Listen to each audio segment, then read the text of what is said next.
Geography and geospatial thinking touches on all aspects of our lives. From energy to elections, from floods to foods, teaching spatial thinking is paramount to the success of the human experiment. My guest today is one such thinker, an educator and lifelong student of geography. Dr. Joseph Kerski is the education manager for ESRI. He holds 3 degrees in geography and has served 22 years for leading national agencies, including NOAA, USGS, and the Census Bureau. Our discussion covered geographic education with artificial intelligence, critical thinking and ethics in geography, and a deep dive into inspirational figures and events that have shaped spatial thinking forever. My goal with this podcast is to provide free access to the intelligence within the minds of great thinkers and doers. And I'm sharing my access to the great people in these communities with you to think, learn, and grow from. Please rate and review this podcast and subscribe on YouTube. It's free and enables us to continue to produce high-quality content for your enjoyment. Make sure you check out the links in the description and enjoy Dr. Joseph Kerski.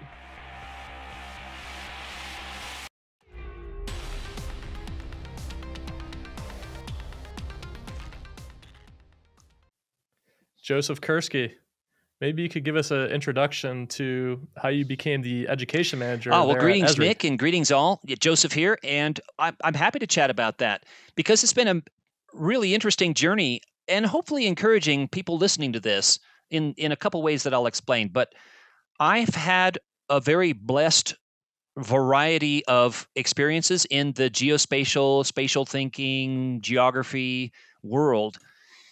I'm at ESRI, as you indicated. I'm on the education team, so it's really focused on helping schools, libraries, museums, community, technical, and tribal colleges and universities be successful with spatial thinking and geotechnologies. It is completely supporting their good work in teaching, in research, and also in campus facilities, campus administration, campus safety, lighting, electricity, and so on, managing the campus. I'm mostly focused on the teaching and research side, helping educators use GIS in a variety of different disciplines that we can chat about. But the way I got here was I have had a past in nonprofit organizations. So I was president of the National Council for Geographic Education. I love nonprofits. I'm active in other nonprofits, AAG and others. I've also spent a lot of years in federal agencies, science and mapping agencies, NOAA, Census Bureau, U.S. Geological Survey.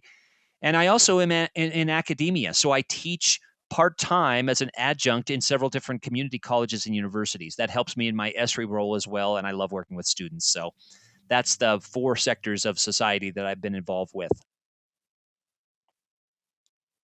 Well, cool. I mean, as the education manager, there's probably some interesting things going on in terms of the way technology is exploding right now. I was wondering if maybe you can kind of give me your philosophy on education and the current trends of large scale language models and these other awesome AI tools kind of taking over what I call are the hard skills, right? The hard skills I think are going to be run by AI. And it'll be up to people to be creative and curious to put those things together. But what's your philosophy on educating in that? Well, great question, Nick. I have always advocated several different but core key tenets in education. First of all, it's not about the tools. The tools are important, and the tools enable us to make smarter, wiser, more sustainable decisions. But the tools evolve, as you're indicating right now. They are rapidly evolving, ever more rapidly evolving in the future, as you're hinting at. This tool right here, I'm pointing at my head.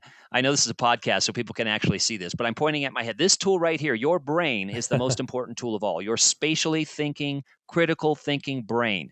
So I encourage students of all ages and faculty and researchers and others to keep nurturing that tool primarily.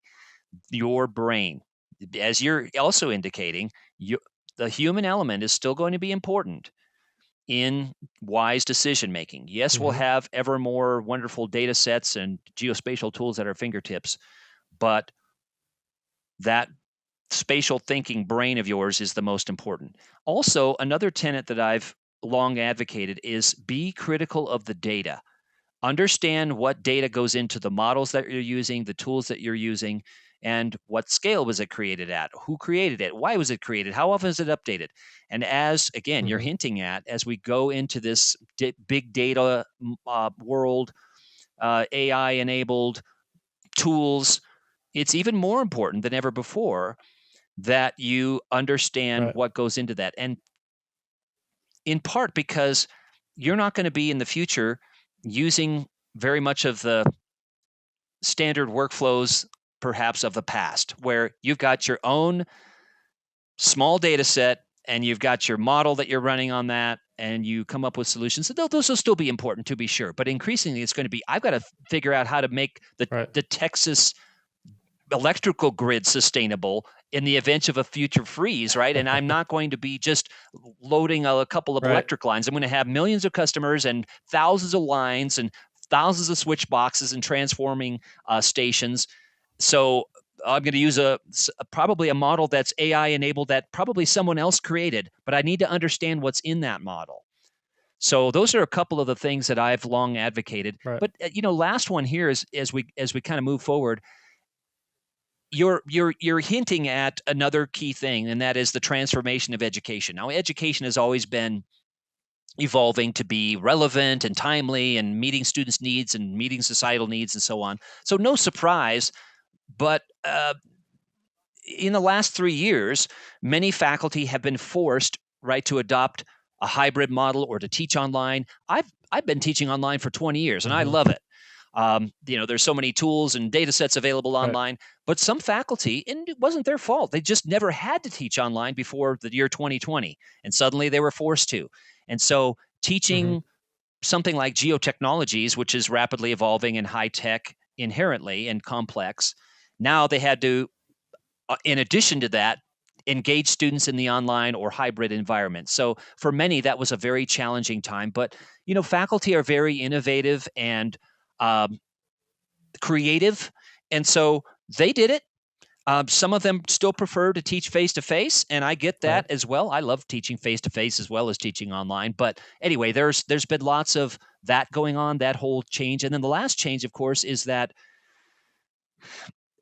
as we move forward, there's the demographic changes in society, and there's also societal expectations for education is changing. Do I really need that traditional degree? Do I need a micro-credential? Do I need a certificate? Do I need it just a few classes? And so education is trying to respond to all those changes as well. In the geographic information system space, there are legit degrees that you can get in GIS, but it's also one of those things where a really skilled technician that just understands the tools could really do some great stuff. What are your thoughts on that? That kind of balance between a formal education or just being a master of the tools. I guess you're going to say both. Indeed. But my question is, you just mentioned there's a lot of free stuff out there. You could go to school for 4 years, or if you could take some of these courses that are online that are free, or watch a million YouTube videos, which is what a lot of people are doing for their own education these days.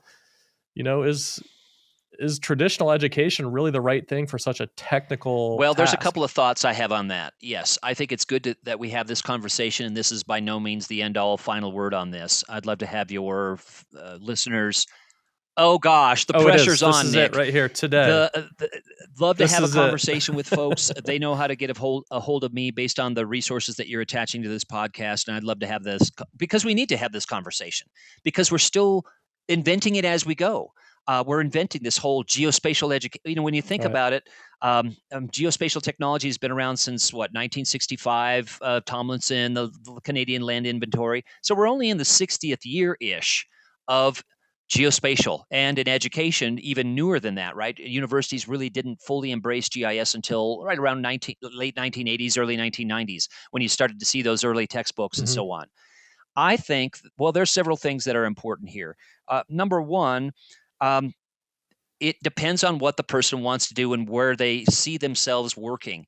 Sure, in my own role, for example, it was actually worthwhile for me to spend the time and money to get that advanced degrees, master's, bachelor's, PhD, because I wanted to work in education. And so I wanted to be on educational advisory boards and NSF panels and things like that. So actually having those additional letters would help me.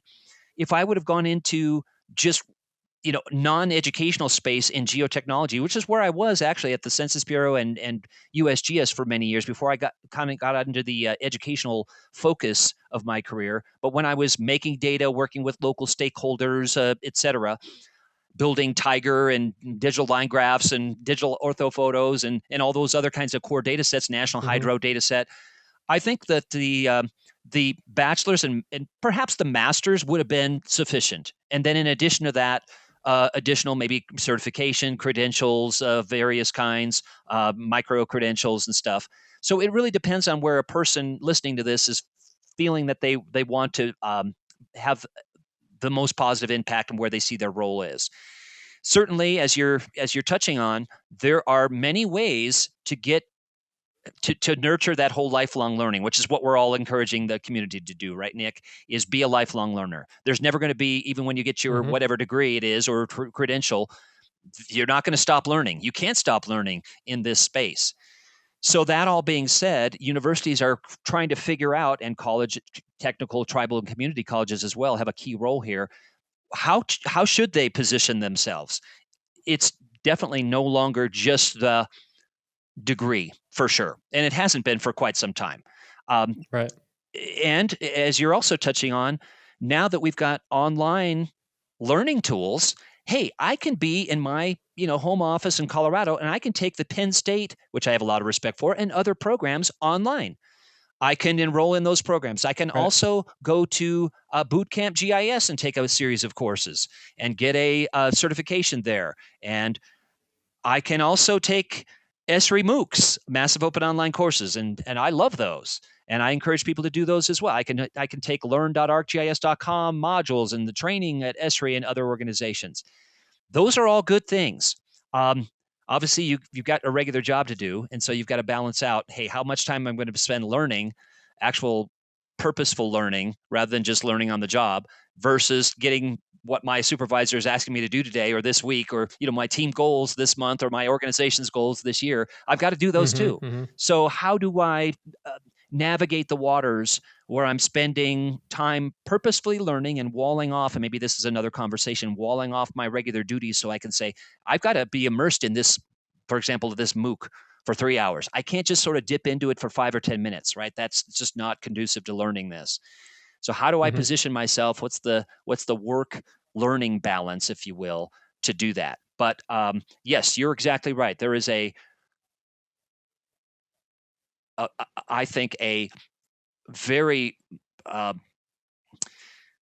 volatile, changing environment that we're in education. And, since I do visit about 40 campuses a year face to face and then online webinars for probably hundreds more every year, some of those, especially regional universities, are really grappling with, how do we maintain not just our geospatial program, but our entire university? How are we going to make sure that it survives? Now, being a positive person, I want all boats to float.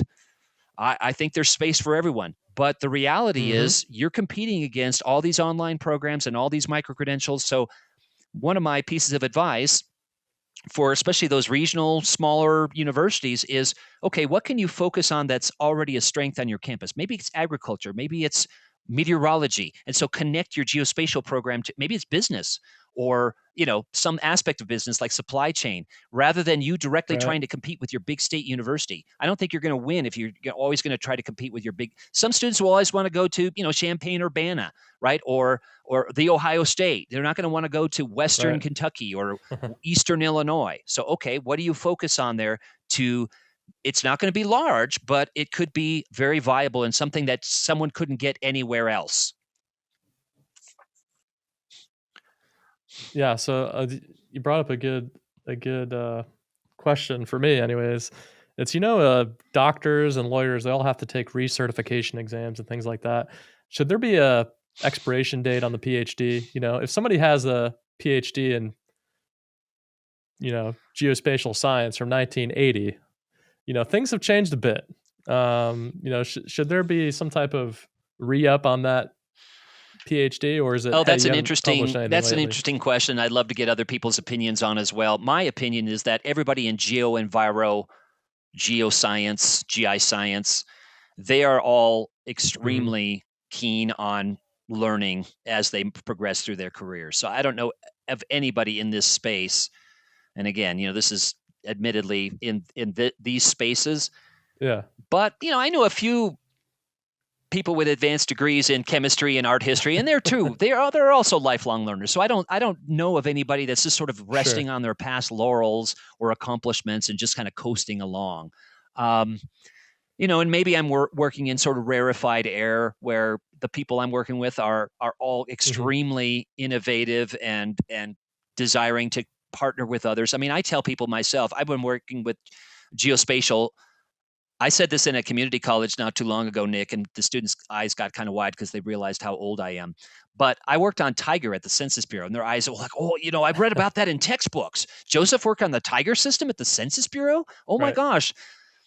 So I'm not just coasting after that. So the point is, I've been in this space, and I think I'm just one example of many people that are, hey, we've got to keep innovating. We've got to keep moving this forward because we don't want to just use geospatial technology. We want to actually forge new ground with we want to chart the future of geotechnologies, right, Nick? We want to blaze what it should be, which is, of course, to build this more sustainable, equitable, resilient world. We don't want to just say, well, we've got these tools. Now, occasionally I get people saying, Joseph, ESRI and other organizations, they should just kind of slow down on the development of the tools because there's too much to learn. Okay, first, we need each other. You can't learn it all. And secondly, we can't stop developing it because people want those tools to make smarter decisions about water or public safety, right? Or hazards resilience or Right. land use or some other aspect in society, right, Nick? So we can't really say, okay, this year we're only going to develop a subset of tools. No, people are asking for these, and that's why the pace of change is so rapid. I'm, you mentioned the tools. I'm always just astonished by Esri. I mean, it's just there's so many new tools that come out every year, and I'm one of these people that I want to play with all Yep. of them, right? I want to go, I want to, we can use this over here. So I'm always fascinated by that. And if you're unfamiliar with Esri, you definitely need to Google ESRI and check out this company. They're the world leader in geographic information systems. And if you're listening to this podcast, you probably already know who they are. So that's probably probably a good thing. You mentioned you go out to a lot of campuses all over the place. Uh, do you think there's any gaps in either geospatial, remote sensing, or GIS, that things that we're just not teaching? Well, great question. I'm just going to cap the ESRI note for you that one of the things that I suspect is happening is you're going to have some listeners of this that are sort of trying to figure out what organization they want to work for. And we've got 8,000 employees or so, and we're humans, and sometimes we get it wrong. But I think the focus has always been, and that's why we got to be large, is that we're always trying to listen to what people want. What do so for example, the ESRI user conference is called the user conference for a reason, and that it's all about the users. It's not rah ESRI. It's Hmm. what are you doing that's innovative in this space, and tell other people about it. And another thing is I encourage people to find out what their organization stands for. So in our case, one example is the Jack and Laura Dangerman Preserve. It is on the elbow of California. So if one of your listeners goes and scrolls down to the area west of Santa Barbara, they'll see the Jack and Laura Dangerman Preserve. They're our founders of ESRI. And that was the biggest donation to the Nature Conservancy ever. It was like $225 million. The point is, there's public Hmm. access, there's beach, there's trails, but it's not going to be paved. And you can study, panthers and condors and 300-year-old oak trees. And so having them do that instead of jetting around partying, right? You wouldn't want an environmental focused organization like Right. this to where the CEOs weren't aligned with the mission. It's quite the converse. They are completely dedicated to giving back to people in the planet. So I just encourage the people to, no matter what organization you want to work for, do your homework and investigate what that organization actually stands for and if they're practicing what they're preaching. So back on your question, which I think is a really good one, that and do you want to rephrase that a little bit? Tell me more. Tell me more about what you want me to focus on here. So I was asking about the fact that you Yep. go around to a lot of college campuses, and Oh, I was just right. curious if there's any massive gaps in geospatial remote sensing or GIS that Well, you're aware of.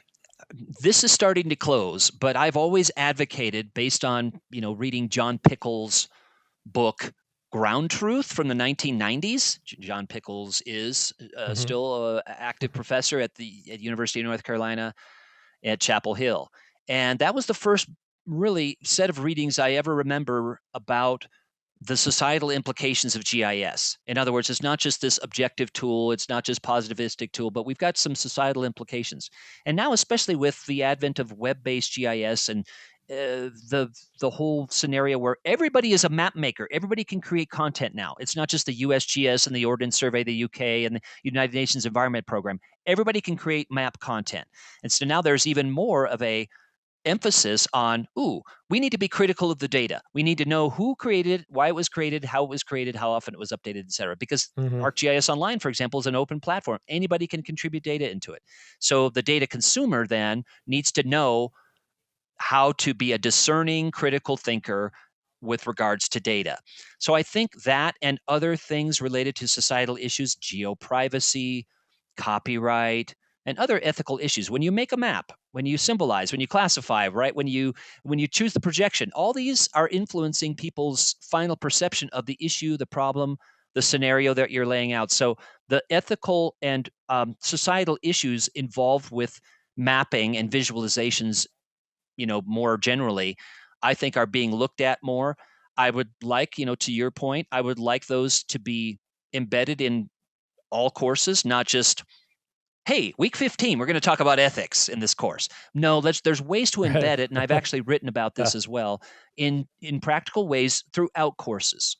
And I think that's important. So there's still a little gap there, but I think it's narrowing. People are starting to be aware of that. Yeah, we need to be teaching this, and here's why. I would say also, you touched on this in your comments to me leading up to this podcast, but the part of this is we're inventing it, we're figuring out how to teach it and what to teach it as we go. But AI methods, machine learning, that's another one. For example, you've got in ArcGIS Online, you've got AI powered tools in the Living Atlas. The Living Atlas has a set of, like, I want to extract buildings or cars or trees from a multi-band image. Okay, that's an AI powered tool that you can just use now on a set of imagery. Okay, so know what went into that and so on. How do I teach with those tools? I think is important going forward as well. Another thing that's narrowing sharply, because more and more remote sensing programs are incorporating UAVs, drones, and that sort of thing. And that's always that's ever going to increase in the future. In the past, it was sort of, let's fly this. We've got one or two on campus, and let's just fly the campus and use it for promotion of the campus and make cool videos and things like that. But now it's, hey, we've got an empowering tool that we can look at how much energy is lost in different buildings with, like, a thermal band of the image, or let's make a 3D model to build a sort of an interior versus exterior space plan in case there's a natural hazard on our campus next week. What are we going to do? And so that's a fairly new frontier, but closing rapidly because of people really embracing this as part of their remote sensing program in their geotechnology set of offerings. So that's closing, but still a little bit of a gap. And I would say, just lastly here, there is still an under teaching, if we can make that a verb, of coding and programming. Now, many people in geotechnologies have had some coding courses, like me. They've come into this from geography or environmental science or planning, and they've had one or two coding courses. And they do a little bit with Arcade, and they do a little bit with some of the web APIs and stuff. But we don't do a lot in it. And we need people that know how to do more than just kind of the basics, is what I'm advocating. And also, it's backed up by a survey that we conducted a while back, but I think it's still relevant, where we surveyed new people new in the geospatial technology career zone. And we said, hey, what did you not get in your undergraduate or grad school that you wish you would have had more of? And the only thing that was really higher than, statistically higher than the other responses was coding. I didn't get enough coding in my program, and I really needed on the job. So for various reasons, right? Especially as we migrate to this fully web-enabled platform, but also as systems integrate, right? We're a metropolitan organization, MPO, Metropolitan Planning Organization, the Council of Governments, et cetera, want to integrate different communities, cities, counties, GIS systems into a system that will talk to each other. I don't know how to do that. And most GIS people don't know how to do that either. We also need those computer science IT folks, that we need them to understand what geotechnology is and what our community cares about. So some of it's going to be filled from the geotechnology, GI science side of things, but I think more needs to be filled from the people that really wanted to go into computer science and system engineering. But we want them to know about some of our concerns and our workflows. So that's a gap as well. So it's sort of a cross fertilization, I guess, if you will, in universities and community colleges of computer science and geotech. Okay. You talked a lot there about critical thinking. You talked a lot there about ethics. These are two areas that I think are vitally important. Maybe we can tackle critical thinking first. You mentioned earlier about how understanding the foundation of that data, right? Like, and you even talked a little bit about, this kind of world of open source information and having to trust sources. How do you think critically about geospatial data? Like what are those things you're looking for when you're looking at a map to say, I don't, this doesn't look right. Like, how do you think through that process? Well, very good question. It probably will mean a bit different to others. I've come into this field from geography, so I really value these tools and perspectives because it helps me, and I think others, to think holistically, which is what we desperately need on our planet. It's good to have your specialization, whether it's soils or population studies or hazards or energy, water, etc., health. It's good to have a specialization. But don't lose the fact that we need to think holistically about how the lithosphere is connected to the hydrosphere, is connected to the anthroposphere, right, Nick? The human sphere, the biosphere, etc. We need people that can think holistically so that they understand, if we alter this variable over here, this is going to be affected. I mean, think of all the past kind of blunders that we've made as a global society, in where we didn't realize the implications of we changed this in a region, and then this is going to be our ramifications in health, economics, etc., for decades and sometimes generations to come. We need to think about that. I mean, the world is full of complex choices, and it's not so black and white. There's gray areas, and so part of the modern world of decision making is someone's going to be impacted in positive ways, and others are going to be impacted in negative ways. How can we minimize the negative impacts? In other words, most decisions are not going to be, this is good, and if we decide this way, everything's going to be bad. Rather, it's we've got staffing, time, budgets, and we need to just grapple with our complex world. So that's all part of critical thinking, I think, is understanding and being aware of the many sectors of our planet that could be impacted positively or negatively by our decisions with geospatial technology and spatial data. Sure, there's other things that go into, do I assess that? For me, and how do I assess that data set, that map? For me, part of it is fitness for use.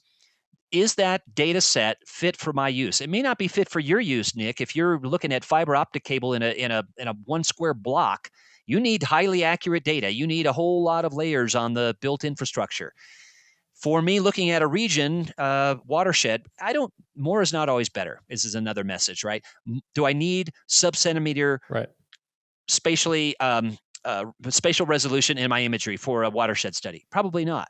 In fact, sometimes when we have this mindset of, we could just grab this data from a myriad of sources and then use it, Well, sometimes we're not seeing the big picture if we've got such detailed data. Now that we can handle big data sets, do we always need those? So that's one thing I like to consider. So is the data set fit for my use and my scale and my problem that I'm trying to solve? And then another one is the clarity of the metadata. That's not something that's all that exciting to talk about, perhaps, but there's a lot of value in. Well, let's do it, Joseph. Let's Oh do my a gosh! deep dive Oh into gracious! metadata, starting now. Yeah, And the listeners turn off. and And they hit we've the stop had button. instances, right, where you and I have had decisions, and so do our clients and our partners and others, where, hey, this looks good, but there's not much documentation on it. For example, in ArcGIS Online, even, you've got a layer in there that looks pretty good, but then when you go to whoever the person that created it, and it's got the head and shoulders default image, there's nothing about that person, where they work.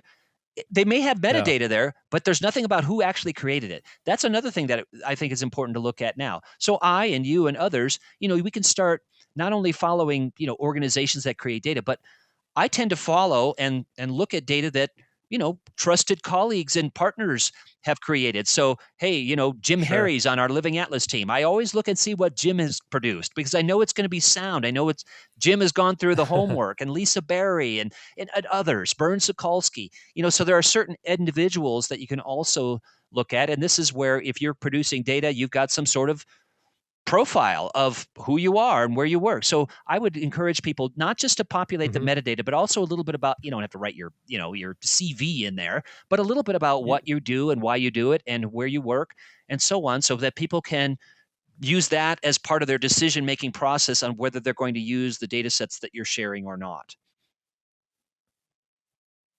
I don't know if you know this, but you just revealed ESRI's next billion-dollar product. You see a lot of the social media companies switching to a paid verification system. So there you go, the ESRI Blue checkmark verification system. You're welcome. ESRI will Interesting. let you have that idea. But just make sure you're paying your royalties to I'm Dr. not getting Kerski. any royalties. Thanks, Nick. But that's all right. You really should, though. So later I want to ask you a bunch of questions about your book. So the name of the book is Interpreting Our World. I know you have a bunch of other things you've written and things like that, but this book was really interesting. It goes through a bunch of events, people, things like that have impacted geography and geospatial. And I learned a lot from. I haven't had a chance to read the whole thing, but I've gone through a bunch of the different sections, and it's definitely interesting. And I think by the end of our conversation today, I'm hoping that people will change their mind on how they view geography, because it's definitely altered my mind a little bit. So I'm hoping that we can get there at the end. But first, I wanted to you mentioned ethics, and I wanted to touch on that because it'll go right into our conversation about your book. What are the ethical concerns inside the GIS space? I had a previous guest, Richard Tuinstra from the city of Wilmington, mentioned an old book called Maps That Lying with Maps. That's what it was called. And he mentioned how easy it is to kind of fudge the data to look like something that you want it to look, right? To fit the storyline and the narrative that you want to be. What are the big ethical concerns in this space, and what are some things we might maybe just need to look out for as critical thinkers, right? Well, okay. I'll just start by saying of all the books that I've had the honor to either write or co-write, the one that you're talking about right now, which is called Interpreting Our World, is the most for the general public book that I've written. Most of the other ones have been, textbooks, spatial mathematics, tribal GIS, have aimed at certain groups of folks. But this one is really aimed at the general public to see exactly what you're seeing and saying, and that is, first of all, geography is revolutionary. It's not some boring old thing about the exports of Peru or the capital of North Carolina, or you know what I mean. It's not the blue category in Trivial Pursuit. I'm going back to the 80s version, and the category in Jeopardy. Those are interesting, and the geography bee. All those facts about our world. it's important to have some facts in any discipline, right? If you're a chemist, you know about chemical compounds and isotopes and so on and so forth, right? And same with geography, environmental science, geosciences. It's important to have that sort of content knowledge about certain things. If I'm talking about hurricanes, I need to know some scale. I've got an idea of the scale, or if the earthquake impacted, unfortunately, Turkey and Syria. I have this mental map of where that is. I could look up more specifics, right? But so it's important to have content knowledge about our world. But my goal was really what you're touching on now, and I'm glad you're kind of seeing that, is that this is a revolutionary idea of looking at the whole world and everything in it, and try to figure out how to build this more sustainable world with, like you said, I've got tools highlighted in there, GPS or aerial photographs. I mean, that was revolutionary for its time. GPS and the sextant I've got in there, the astrolabe, exploration maps. Measuring the 1 degree of latitude. I've got a story in there as well, back in the 1730s. So tools, people, ways of thinking, innovative programs and initiatives that have come around over the years. It's a revolutionary thing in several ways. First of all, we're trying to figure out the whole world and everything in it and how everything connects. And secondly, this holistic thinking that I talked about before. That is kind of a revolutionary thing. It always has been.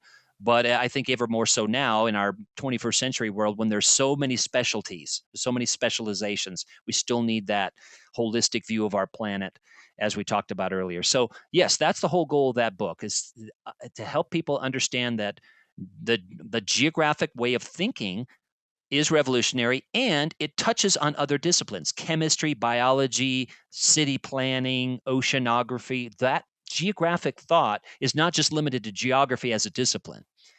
And it needs to be in other disciplines too, because all disciplines deal with the whys of where in some way.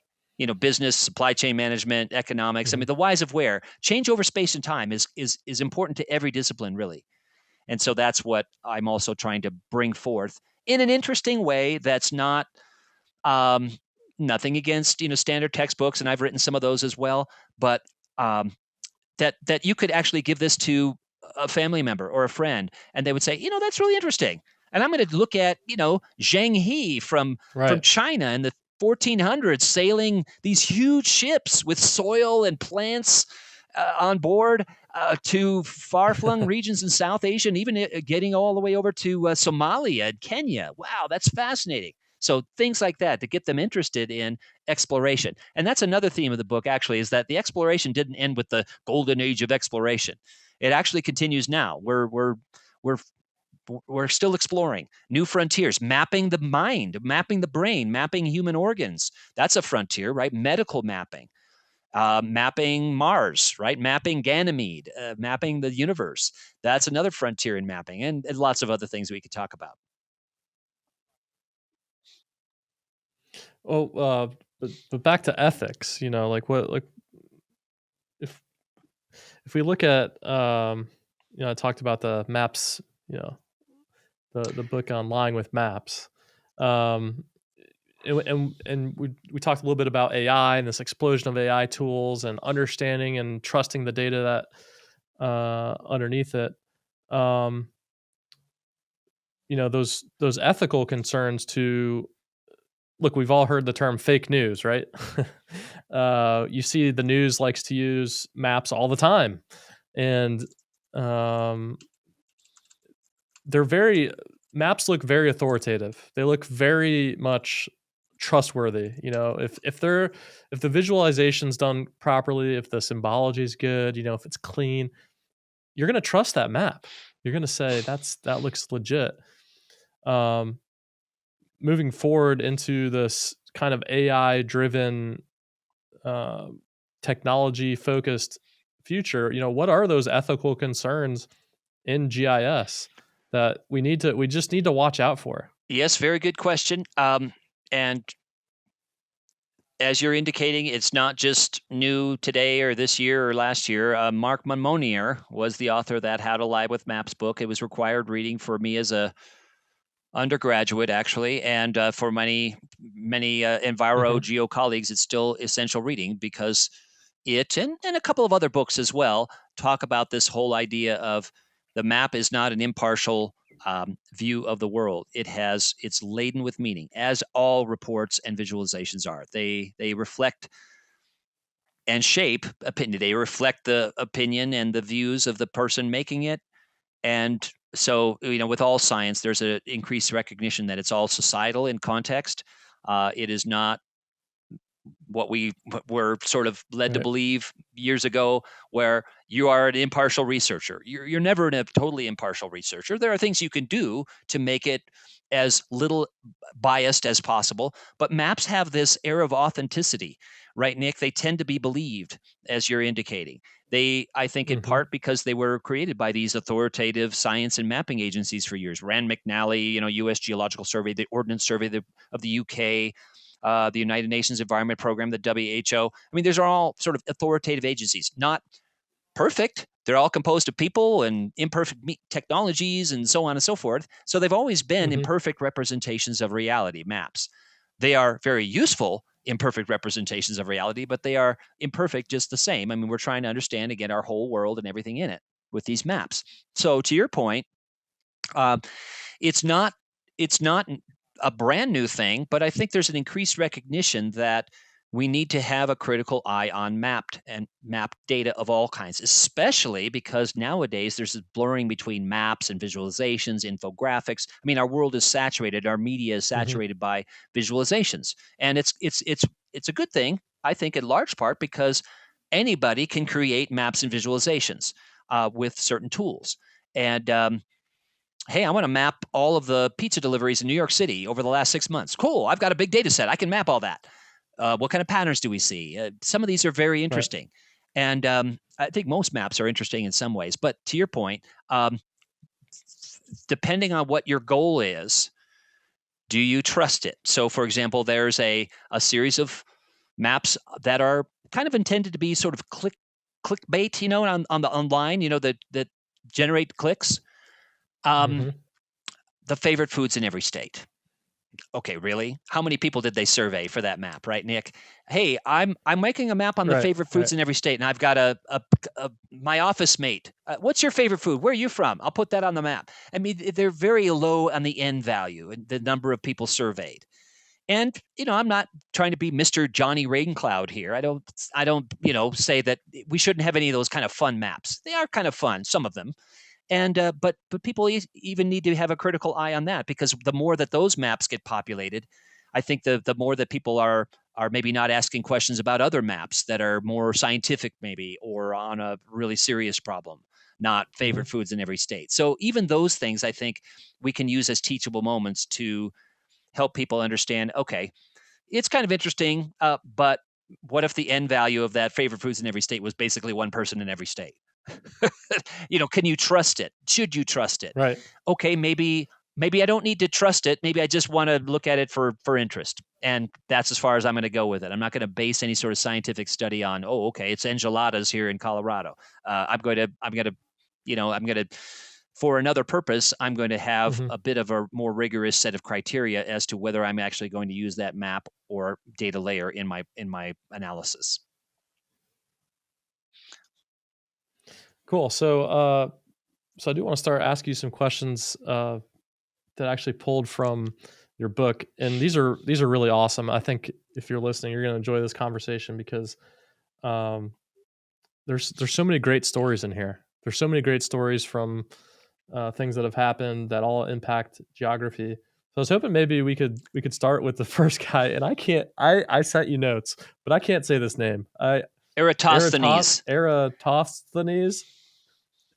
Anyways, I briefly skimmed that section, and my production assistant was telling me how cool of a story this was, and my first question was, how did he do it? How did he do what he did so long ago? And maybe you could tell people. Sure. Well, Eratosthenes was the librarian at the famous world-class Alexandria Library in Egypt, and heard reports of a certain time of year, the summer solstice, the sun got to the bottom of a well at Syene, Egypt, which is in the southern part of Egypt. And at the same day, Eratosthenes did a measurement that the water well in Alexandria, which is some hundreds of kilometers or hundreds of miles north of Syene, the sun did not reach to the center of the well. It was at an angle, so it didn't reach to the bottom of the well. So figured out, okay, we've got to be on a sphere, and that arc of the sphere between Alexandria and Syene, I'm going to calculate that on the sphere, and then I'm also going to measure it over across land. And then if I do that, I'll be able to figure out how big the Earth is based on its circumference. So you can imagine, camels going south from Alexandria and trying to figure out the distance from Alexandria to Syene. But all that being said, though, calculated the Earth to single digits of precision off, only 1 or 2% off of its actual 40,000 kilometer circumference. So it's pretty remarkable. And, some argue that, there were a couple of errors that kind of balanced each other out in Eratosthenes' calculations. But even so, if that number had been paid attention to rather than being sort of reduced by Ptolemy and others in the Middle Ages, then, for example, Columbus would have realized that's a long way to Asia from Spain. And there's no way I'm going to be able to get there by going, but it's thought that the world, as many people did, was a lot smaller than it is. But again, they weren't using Eratosthenes numbers. But it is fascinating, not just the measurement and the difficulty of trekking across the sands and the calculations, but just having the bigger picture in mind. Let's think deeply about our world and how big it is. And, it's got to be a sphere. Otherwise, it wouldn't have an angle at one well and be a straight down at another well. So just, helping people to realize maybe there's some preconceived notions about our world that are completely false now that we need to maybe think thoughtfully about. My old supervisor at the Census Bureau, for example, would say, Nick, hey, Joseph, from time to time, you kind of need to sit back in your chair or lean back in your stand-up desk, I guess nowadays, and think deeply about, what problems are you trying to solve? What things in our world are needing to be addressed, and not get so into the day-to-day. And there's also the Stephen Covey workplace classes that probably many of your listeners have taken. I took one of them that talked about spend time in the Q2 space, the quadrant, urgent and important being the axes, and the Q2 space is important, but it's not urgent. Nobody's breathing down your neck saying you need to think deeply about this, but they're important. So I'm trying to, as I go forward in my career, I encourage your listeners to think about this too. Spend time in what Covey talks about in this Q2 space.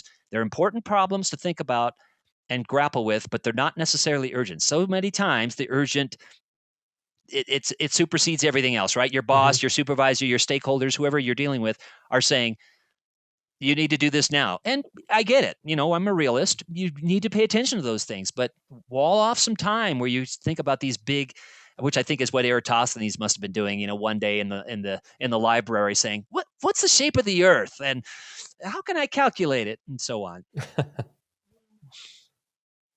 I think that's insane for this person to be able to figure that out, way back then, just 2,200 years like you ago. Said, trekking with camels, like this is insane.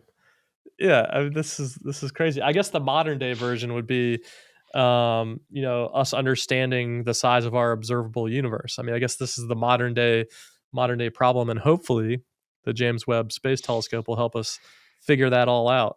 Something else. On that note, another paradigm shifting moment, Nick, was right around 100 years ago. It was between 1920 and 1924 when the Andromeda Galaxy was realized to be a galaxy. And because up until then, people had been observing it. You can see it with the naked eye in certain places and certain light conditions, but it was thought to be sort of a gas nebula that rotated around the Milky Way.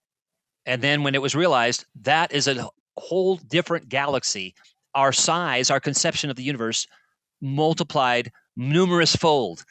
Oh my gosh, that's a galaxy. And maybe this other thing is a galaxy also. And so it was no longer just the Milky Way, which was big enough right then, but then it was, no, wait a minute. Yep. So to your point, yes, we are, that's the fascinating thing that we're sort of uncovering here, is that there's always new discoveries to be made, and thinking, deeply about problems to solve helps us to get there. All right, very cool. The next person in your book who I wanted to talk about was Anaximander. I was hoping you could talk about who Anaximander was, and in it, am I even saying that right? I don't even know. Anaximander. Yes, Anaximander. Anaximander. Yeah, a Greek, another one of those Greek philosophers. And what I tried to do in the book also is not just talk about the ancient Greeks and Romans. I mean, sure, there were some, again, thinking about the greater societal thing that were going on. A lot of through much of human history, right? People have just been trying to survive, and so one of the things I'm keen on is let's build some communities, some societies where people have the ability to not just worry about where's the next meal going to come from, but think about some of these other things going on. And so Anaximander, like some of his contemporaries, and this was a little bit before Eratosthenes, 600, 500 BC ish. But I think what's amazing about Anaximander was one of the earliest proponents of science that we can understand things by observing, which is a big deal back then. Now it's kind of taken for granted. Oh, if we want to learn about plants or maps or Right. hazards, we're going to study phenomena. But back then, a lot of people were like, it's just what I think about things. I'm not going to observe. I'm just going to be thoughtful, or I've got superstitions or suspicions about things. So I'm largely driven by maybe emotions or just thinking about it. Anaximander was all about let's go out and observe plants, animals, etc. And so I think to me that was one of the big advancements for that particular person. Absolutely. And another interesting thing about a lot of those folks, and we've got some in our own modern times, but von Humboldt in the 19th century is another person I have in there, or at least touch on, and that is a lot of these people were considered to be. There's a term called polymath, which multiple learned. So they actually had fingers in lots of different disciplines, right? They knew plants, they knew animals, they knew landforms, they understood river systems, and that to me is it's the challenge and the benefits of geography. Again, not advocating that everybody listening to this become a geographer, but the geographic perspective is really a polymath kind of perspective. It really is let's try to understand various spheres, like we talked about the ecosphere, the lithosphere, the hydrosphere, and then systems, and cycles, the hydrologic cycle, the carbon cycle. I mean, there's a big kind of structures in our world, and try to understand those. So to me, we need those kind of polymaths, in our day. And we could point to some examples, but nothing against specialization once again. But that's one of the reasons why I like talking about Anaximander and some other people. I mean, there were some things that they thought were core concepts. Yeah. I think Anaximander was one of the people, as others of his time, were talking about their elements: air, earth, water, fire. I mean, fire is not a thing, right? We know it's a result of combustion and so on and so forth. But so there were some things that we've adjusted over time. But I just love the whole, being inquisitive about many, many aspects of our world, and then try to understand those based on observations, which again, for that time, it was pretty amazing. Yeah, I think it's really neat. Like you talked about these polymaths, and you do hear that. You definitely hear that term more in history, but it's really, I think, anybody that's kind of intelligent and thinks through things is curious, right? You have that curiosity, and you said, if you might master one subject, but that curiosity will bring you into other things. The last thing about Anaximander, I know we need to sum up and so on, but I believe he was the first person documented to conceive of the Earth as not supported by some sort of arm of a Greek god or a structure. It's actually free floating. I mean, I think he had this notion of the Earth as a disk, which is obviously not really correct, and floating on maybe like a watery sort of substance, as I recall. But the idea that the Earth was suspended in space, that it was in space, that okay, maybe he didn't know that, talked about water instead of, the space as we know it now. But still, the idea that it wasn't held by like Apollo's wrist, or something, is really an interesting concept, which must have been kind of mind blowing when he was in conversation with, maybe neighbors. Are you nuts? How can it be suspended? It's got to be supported. Everything we see around us is supported by a tree trunk. It Right. rocks. Of course, my natural next question would be, well, There you what's go. supporting Apollo, right? What's supporting him? Anyway, fascinating stuff. And now we know better. Well, appreciate that. And the next one I had listed here because I think it's something interesting to think about these days is Vesuvius, as in the volcano in Italy. As in the volcano in Italy. I was wondering if you could tell maybe just a brief version of the what happened with Vesuvius. I think there were a couple things. First, the idea that there are hazards on our planet, and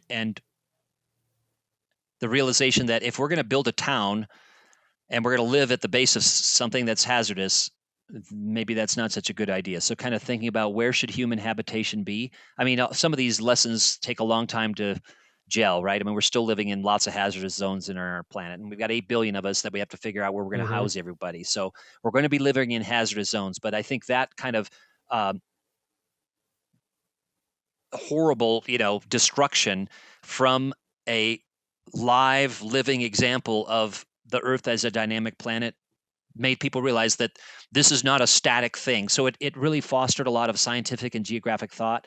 Another interesting part about that was that people could observe, kind of touching on what we talked about before with Eratosthenes being able to observe and the Anaximander, because there were studies done during, before, and after the eruption that what are these things coming out of the Earth, and therefore what is underneath us, and that sort of thing. Another interesting and kind of tragic thing as well that I've got in the book is that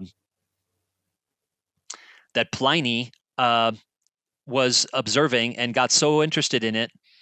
And I know we're all really passionate about it. He was so interested and passionate that he actually died at the base of the volcano as probably a pyroclastic piece of projectile landed on his head or something like that. So, and also the noxious gases and so on, but got so fascinated, but wanted to be right up there where the action was.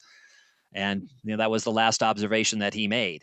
But it's still, it's an interesting story. I think he was studying it, but also, on a humanitarian note, one of the stories was that he actually was trying to rescue a friend and his family from the eruption. I think that was part of it. It was, you think about people going into harm's way nowadays, the rescue workers and stuff. It kind of goes back to probably before him, but Pliny was, I think, the first person to not only just studying it, but actually went back into the really hazardous area to rescue some people, as I recall.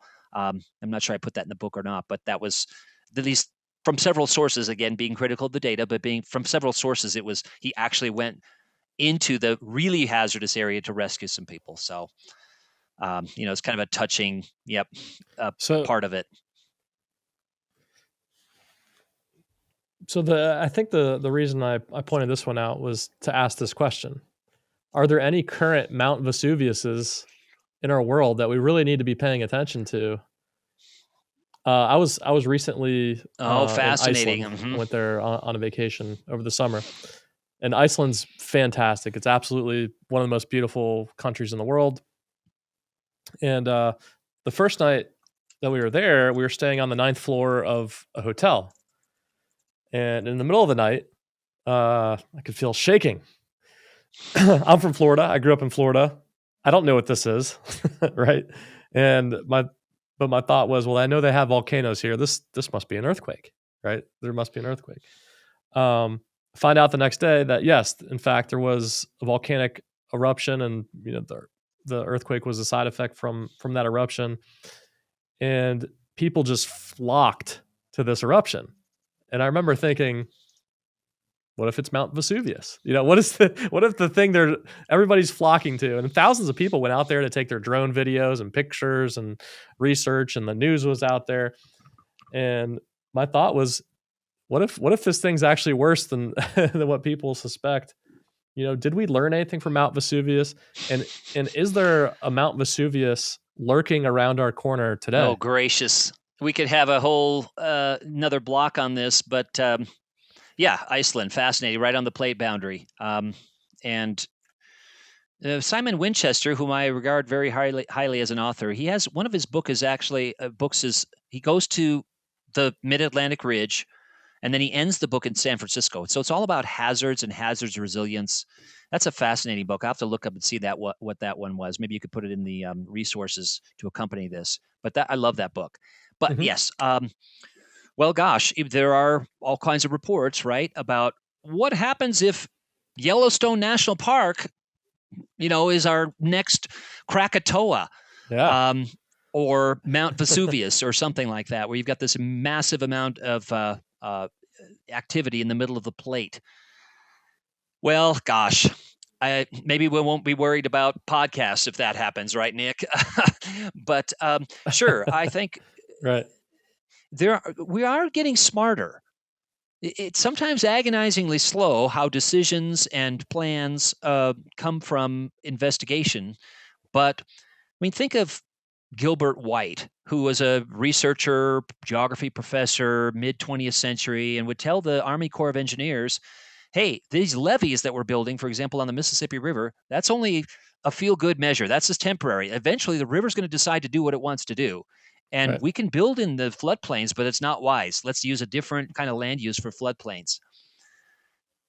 Gilbert White was kind of poo-pooed by, some decision makers, but years later now, people are starting to realize, hey, maybe some of these things that we talked about are smart.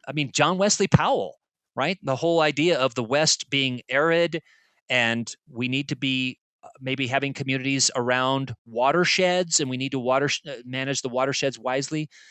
That's another of many examples we could talk about where no, we're going to be able to cultivate the West, and we're going to be able to bring rain in, because if we plant things, rain will come, and the old Dust Bowl idea there. So I think over time we're getting smarter, and we're making smarter decisions. But again, sometimes it's agonizingly slow. But that's again why we need the geospatial technology community and the geography thinkers of our day. We absolutely cannot just say, well, this is a nice thing to embrace in our society, right, Nick? We absolutely need these tools and these people making smarter decisions to build this better world. I don't see it as a nice thing to do, and it's a great career option for people for sure. But it's also critical that we do this for our planet. Absolutely, for all the reasons you're talking about, hazards and water and energy, all the UN SDGs, right? They're all spatial in nature, and they can be grappled with and understood and solved with the application of geospatial technologies and spatial thinking. So I'm right with you 100% on that. Well, I think the Mount Vesuvius question kind of leads into the next one. Maybe if you think about it a little bit, at least from the way I understood this, could you maybe talk about Walter Christaller and central place theory? Well, certainly. The idea there was that studying this sort of level playing field, the plains of Deutschland, the plains of Germany, which is what Christaller's sort of laboratory, if you will. And notice that there are certain towns that evolved into bigger towns, and they're networked. They're surrounded by smaller towns with a different trade area. Those kinds of ideas still have their place. In fact, they're probably even more important now than ever before. When you think about where does a chain store decide to put, like a convenience store, like Casey's in central USA, or Allsup's down in West Texas and New Mexico, or Pilot, kind of a national, or 7-Eleven or Circle K, national chains. Where do they decide to put these? How many do they decide? Now, for years, there was a sort of a unwritten tenet, but if you were 5,000 people in Texas, 5,000 people in a town, you got a Dairy Queen. So the Dairy Queen, HQ, okay, that's the criteria over which that is a viable market for us. So that those ideas from the the 19th century for the central place theory have a lot of implication in the business decision making sectors of society, and beyond business too, in other sectors of society as well, that we could chat about. But that whole sort of network communities and hierarchy of things, yeah, it has a lot of applicability, and actually some of those things make their way into geospatial technology tools that we actually use, buffer overlay, networking tools and other things. It's really interesting to see how some of those ideas are actually in our modern GIS toolkit. So just so I understand, so the idea behind central place theory is that things tend to develop around a centralized area and network from there, and it's not Exactly. They're things not aren't just random. sporadic. It's there's a central location where things develop, and then it goes from there. That certainly makes sense if you look at all And of our it's a major complex cities, world, right? so it's not a perfect. I mean, Christaller used plains of Germany for part of his study area, for most of his study area. And when you look at places that are like that around the world, there's not that many of them. Like, they're usually influenced by mountain ranges or climatic controls or some other political boundaries. I mean, there's all kinds of things that kind of interfere with that model. But take a look at some of the layouts of towns, especially like Nebraska, Kansas, where you sort of have the closest to a level playing field that you could without the influence of a lot of physical barriers or political boundary issues. And you'll see that, okay, there's a North Platte, Nebraska, and there's not another North Platte of its size around for a certain distance. And in between there's certain other towns. Now, of course, a lot of it was influenced in our own country in the Midwest by the development of railroads and railroad towns. So that's another influence on the landscape that we could talk about. But yeah, it's fascinating. It really is. I wonder with remote work these days, if there's going to be another theory that could circumvent central place theory based on the internet. Is people still want to be near the grocery store, right? They still want to be near services, doctors, dentists, etc. But I'd be curious to know if there's another theory out there that exists that could replace the idea of this centralized based growth. Because look, it's expensive to live in San Francisco. It's expensive to live in Boston, New York City, Miami. And why bother? You could go work from the plains of Oklahoma, like you talked about, if you really like it there. I do. I love the Great Plains, but yes, there's a lot of societal changes where, like you're touching on, what's it going to mean for small towns, for example? This is all geographic questions. If you can work from anywhere, will there be a resurgence in people living in the panhandle of Nebraska for cost reasons, because of lifestyle? They want to be in a smaller town, that type of thing. And there has been, some evidence in the census reports on, the resurgence of some of these smaller mid-sized communities. There's other factors that pull people away from such places. So, it's again touching on our dynamic planet for sure.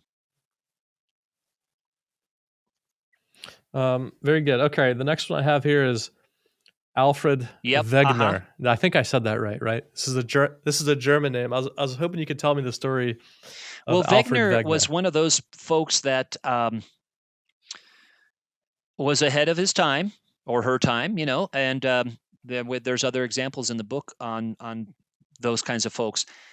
I had the idea of, okay, you and I looking at a map, for example, it looks like a jigsaw puzzle with the sort of the bulge of South America could kind of like fit into the gap, the bite, or the hollow part of Africa. If they were joined, it looks like the coastlines could almost fit.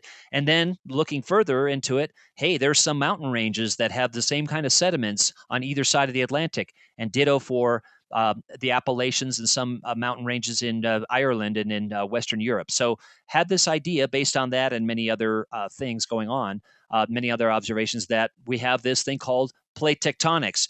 In his time, it was called continental drift. The continents are drifting on a other layer somehow. And because it was the somehow that was unknown, Wegener's theory was sort of again, poo-pooed by the establishment, saying there's no physical way that those continents could be floating on something else like the mantle. We don't understand how that could happen, so therefore we're going to discount your theory. So again, it was one of those things where when the mechanism of, you were touching on Iceland, the whole idea of crust being formed at those mid-ocean ridges and then being subducted on the continental margins in the subduction zones in those plate boundaries, the mechanism was discovered for convection in the mantle and for crust to be created and then destroyed in other places. So, okay, that was the mechanism that enabled continental drift to become plate tectonics. So in the end, Wegener was vindicated. I don't believe it was during his lifetime, however, sadly. Just like a lot of forward thinkers, they didn't actually realize how much influence they were going to have until after they had passed away. But I love that because it was, okay, thinking, looking at maps, taking measurements, coming up with a theory, and hey, stick to your principles, even if the community doesn't agree with you. That's another, I think, good message for us, is that if you truly believe in something strongly, and you've got some evidence there, don't let people dissuade you from your good ideas. I'm starting to sense a pattern of all these people with these historic discoveries and their interactions with the established ideology. Right? It seems like they always run against the obvious. It's like, what? The Earth is look. The land isn't moving.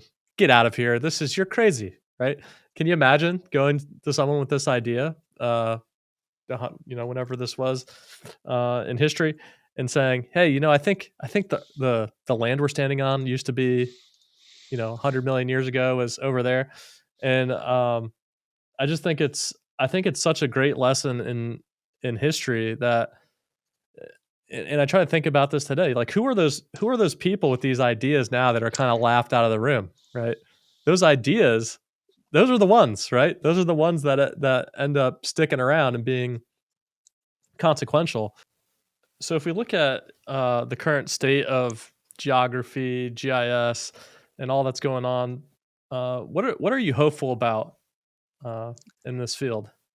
Well, thanks, Nick. I'm hopeful about a lot of things. Actually, I'm an optimist, and I truly believe that we've got good tools, we've got good data that we've talked about, we've got great thinkers, far-reaching, visionary, energetic thinkers. And so I'm very hopeful that we can solve these problems. We can solve them. Let me think about 1854, John Snow, cholera, when it was demonstrated through maps, right, that water is the source of the cholera pathogen, even if we can't see it in a microscope for another 20 years, which I think was the timing there. You couldn't see it in a microscope. They just had to say, okay, based on the map evidence, cholera is a waterborne illness, disease. Then we've got to figure out how to clean up the water in millions of cities around the world, and there's millions of people in those cities. Okay, water is still an issue in our planet, right? Serious issue. There's 1 billion people without safe and accessible drinking water. So it's still an issue. But for many people, that issue has been largely solved. And again, it must have seemed like a daunting task. Now I just encourage the listener to think about, what are the daunting tasks of our 21st century world, the daunting problems that we think there's no way we're going to be able to get a handle on this. I'm actually confident that we will get a handle on this. Water, energy, health, hazards, and other issues. We've got to be smart about this, but I think we do have, again, good people, tools, and data to do so. So I'm actually hopeful about us being able to solve problems, in part because some of the things we've talked about, geotechnology in the cloud and so on. I'm also hopeful because we have a rise of geo-awareness. People are aware that, hey, we've got to figure out these water issues, these hazards issues, these land use issues. We've got to, there's an awareness now, whereas in the past, it was sort of you and I and our colleagues, right, talking about these sorts of things. And now the general public is at least aware of them. They're not always aware that we have this thing called geotechnologies and geography as a discipline and other things that can help solve those problems. But at least they're aware that they're serious and they increasingly affect our everyday lives, and we need to solve them. Well, very cool. One of the things I really like about you is you're definitely passionate about geography, passionate about GIS. You're very energetic. I definitely think people should check out your book, Interpreting Our World, amongst a lot of your other work. Check him out on Google Scholar as well. Look up Dr. Joseph Kerski. Um, before we send off though, what keeps you up at night? Well, I don't want to end on a sad note, but since you asked, the slow pace of change still in education and society. So, okay, I'm in Colorado, rapidly growing area. I think, where's the water going to come from for everybody that wants to move here? And it's a great place. I moved here when I was a kid. I love it here. But this and other places, Arizona, right? Lots of areas around the world. Um, People want to move to, but is there enough natural resources for those people? And how are we going to figure out how we can sustain that population, the population growth ahead of us going forward? So sometimes I wish we were, actually, oftentimes, let's think about the where we want to be in 10, 20. That's not even very long from now, right? A couple generations from now and beyond. How are we going to get there? Let's plan now so that we can get there. The whole saying about, when's the best time to plant a tree? 20 years ago, so let's think Right. forward and not just in terms of like fiscal years or this specific problem, but let's plant the seeds now so that in generations to come, our kids, grandkids, etc., they're kind of reaping the benefits of wise planning. So that's a bit of what concerns me, is still the sort of short-term solutions and also the lack of just awareness of, okay, this is one planet. When I see, Nick, for example, people littering, Right. it's like, Yeah. this is all we have. What goes through their mind? They're not bad people. They've never had an environmental science class. They've never had a geography class, and we could talk about why that is. Or they're just not connecting their actions to the bigger planet. So Right. that kind of stuff concerns me, that we need to build awareness and then go from there, make smarter decisions. Well, I'm not going to let you end on a sour note. So I'll ask you one more question, which is, um, what's maybe a hopeful message you have for um, the geographic community as a whole? Like, what would be your message to them Well, for people that either want to get ahead in their careers, be successful, or just they really love this stuff? I would say, first, reminding folks what we just talked about with John Snow and the cholera epidemic of 1854 is a good example of, yes, we see a problem, we're going to solve it, and people are going to be healthier and thriving. So think about that. But also, I would say, for people going forward in their journey, I would say be curious about the world, first and foremost. Ask questions. Ask questions that your professor's not even asking you. And when you're in the workplace, ask questions that your supervisor's not even asking you. Those are the kind of employees that your organization, Nick, my organization, others listening to this, they really value. They value people that can ask those questions that, again, there may not be asked in their day-to-day work, but they're seeing, this is a problem and we need to fix it, or that's an issue that we need to fix that. So I encourage people to ask good questions, be curious about the world, and also care about the world. The caring is really all about what we're talking about today, the caring of people and places and environments. And that's going to drive us forward into a better future. Well, appreciate it so much. Thank you, Dr. Joseph Kerski, for being here. If you're listening on Apple Podcasts, make sure you leave a 5-star review. If you're on YouTube, hit the subscribe button. It's too easy. It's free. Make sure you share this podcast with your friends. We're going to leave all the links to things we talked about in the description. It'll also be on the website, and make sure you check all those things out. Thank you, Nick. So this is, yeah, great to have you. Great conversation. My name's Nick, and this is the NDS Show.